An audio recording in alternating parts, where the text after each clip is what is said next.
Olá, desenvolvedor! Bora descomplicar a programação? Eu sou Cassiano D'André e você está no canal DevTrain. É um canal diferente, com foco muito em conceitos e principalmente com programação funcional. Hoje nós vamos falar sobre um tópico super legal, que é desenvolvermos juntos uma High Order Function que vai receber uma função recursiva como parâmetro e o papel dela é contabilizar o número de chamadas que a sua função recursiva faz para si própria. É isso aí.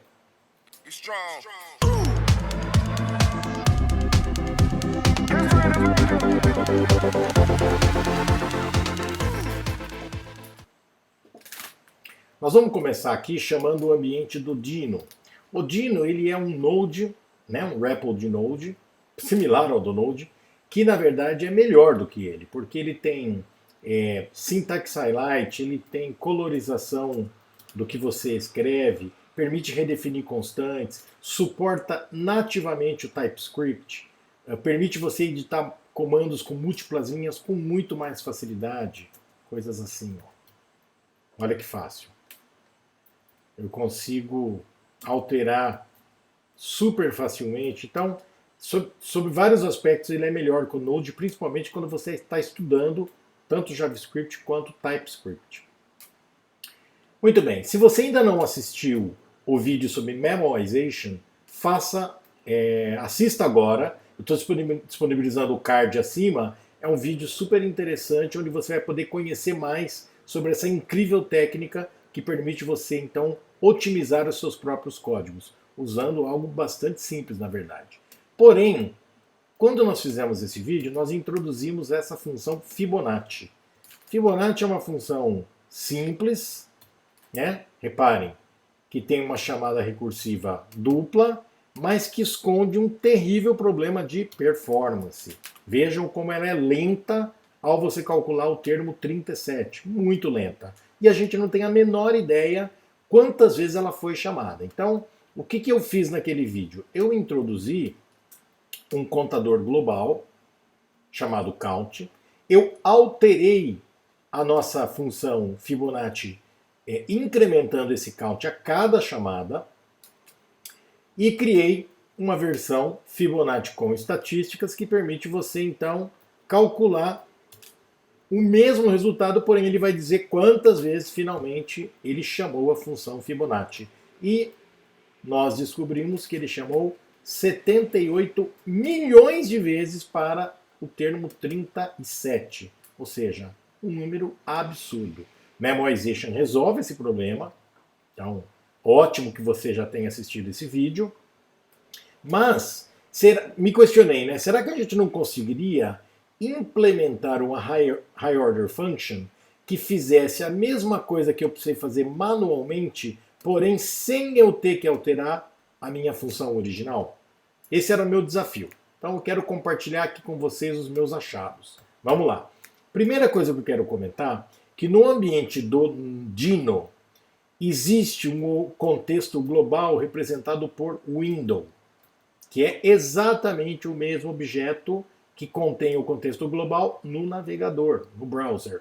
E que também você pode acessar ele como global this. Os dois são o mesmo objeto. No ambiente do Node, esse mesmo objeto é representado pela variável global. Tá? Só para vocês saberem. Por essa razão, e só por essa razão, eu acabei criando uma função que retorna o contexto global, tá? Chamada getGlobalContext.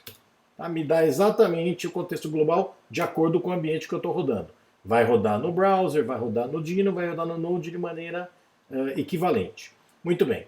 Além disso, se eu criar uma função, digamos f, criar uma função g usando var, aqui já pode ser uma arrow function, criar uma função h usando const, e finalmente criar uma outra função i usando let, se eu pegar aqui o meu global this, tanto a f quanto a g estarão disponíveis no contexto global. Então, ao criar usando function ou var, elas são cadastradas, isso no contexto global. Isso não vale quando você está dentro do escopo de uma função.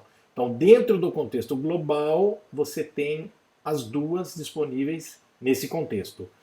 Porém, a que foi criada com const e a que foi criada com let não estarão disponíveis no contexto global. Por essa única razão, a nossa função recursiva, que nós vamos testar, tem que ser criada ou com function ou com var. Eu vou dar preferência por usar o function, por quê? Porque eu não gosto de var.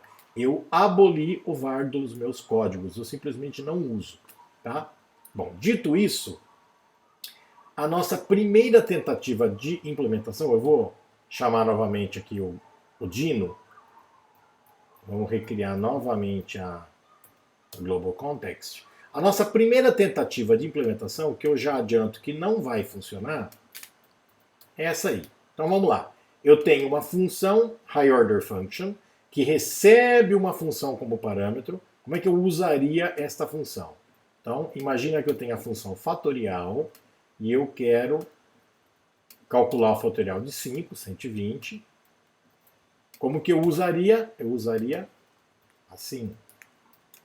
Tá? Então, a ideia é chamar a nossa High Order Function, passando a nossa função original, a função que for retornada por ela, eu chamo com os mesmos parâmetros que eu chamaria a minha factorial. E tem que dar o mesmo resultado. Bom, por que não funcionou? Se eu pegar... Bom, primeiro deixa eu introduzir aqui. Ó. Inicializei o count com 0, variável local agora, não mais global. Retornei uma função que eu chamei de wrapper, que faz o quê? Pega os parâmetros que você passar para ela, não importa quantos, e repassa para a sua função original. Vejam, repassa. Só que antes de fazer isso, ele incrementa aquele counter que é local. Ao mesmo tempo, eu introduzo uma propriedade getCount na minha função. Será que eu posso fazer isso? Posso. Por quê? No JavaScript, funções e objetos são mutáveis. Diferentemente dos tipos primitivos, números, booleanos, strings, símbolos, para citar alguns, tem undefined, tem null, que são completamente imutáveis. Você não pode mutacionar esses tipos em hipótese alguma.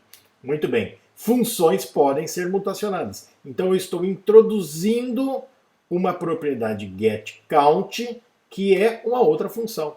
Como é que eu uso a getCount? Eu simplesmente pego esse objeto que foi retornado pela chamada da minha count e chamo o getCount como uma função.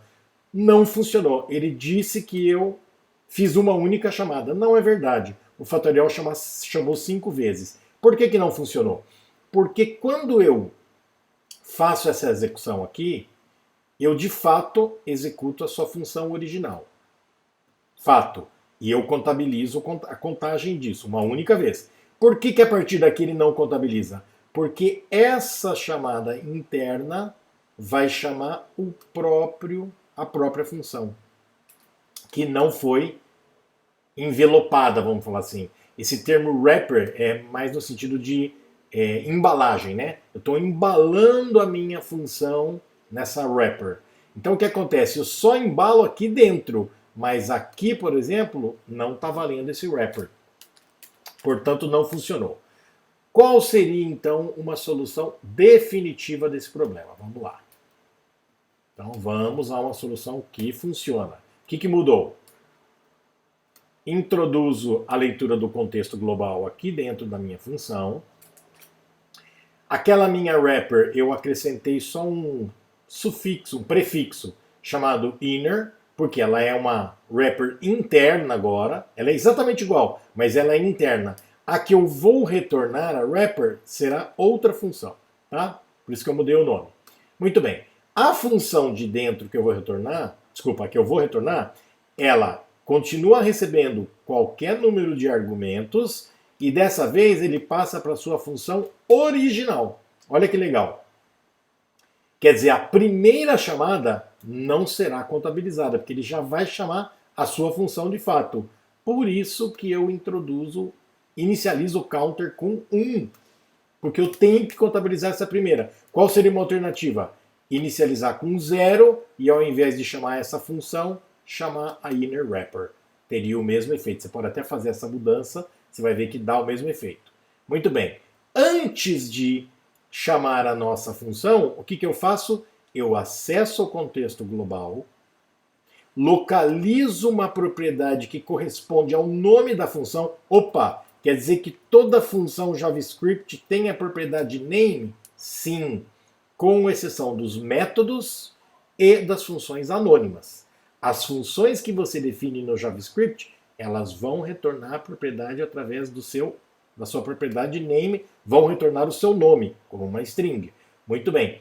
Tendo o nome da função, eu localizo usando bracket notation, dot notation, bracket notation. Então, eu vou passar uma expressão que corresponde ao nome da propriedade que eu quero localizar. Então, eu localizo dentro do contexto esta função com esse nome e faço o quê? Substituo ela no contexto global pela minha função interna. Ao fazer isso, qualquer chamada no contexto global chamará na prática esta função. Aí eu vou lá e chamo a função original. A função original tinha uma chamada recursiva, uma ou mais. Não importa. As chamadas recursivas vão vir para cá. E aí eu passo a contabilizar essas chamadas normalmente. Bom, isso aqui não mudou nada. Ah, detalhe. Antes de retornar, eu restabeleço o contexto global.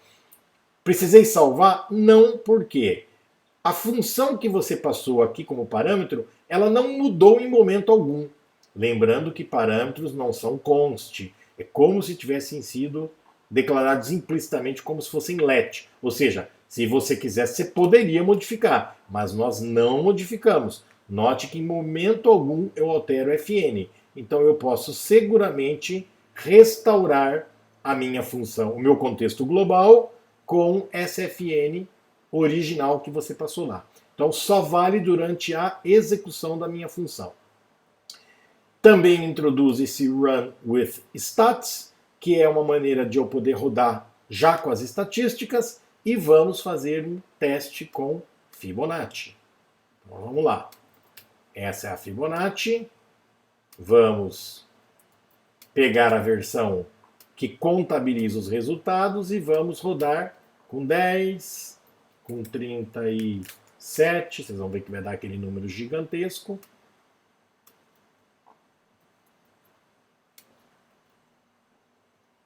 Já deu 78 milhões. Vou introduzir uma função times, que é bem legal, que eu tinha apresentado lá no vídeo de memoization. O que ela faz? Ela permite você passar uma callback e ele vai simplesmente mapear para você os resultados da callback de 0 até o valor -1. Então, ela é bem útil para uma série de situações. E vejam este caso aqui. Eu vou tabular fazendo um times 37, ou seja, de 0 a 36. Quem? A chamada do run with stats. Ele vai chamar a nossa função. O resultado vai ser um array de objetos. Então o que eu vou fazer? Vou usar esse console.table. Você talvez esteja acostumado com console.log. Console.table, ele é bem legal. Ele já gera uma tabela no console. Veja que interessante.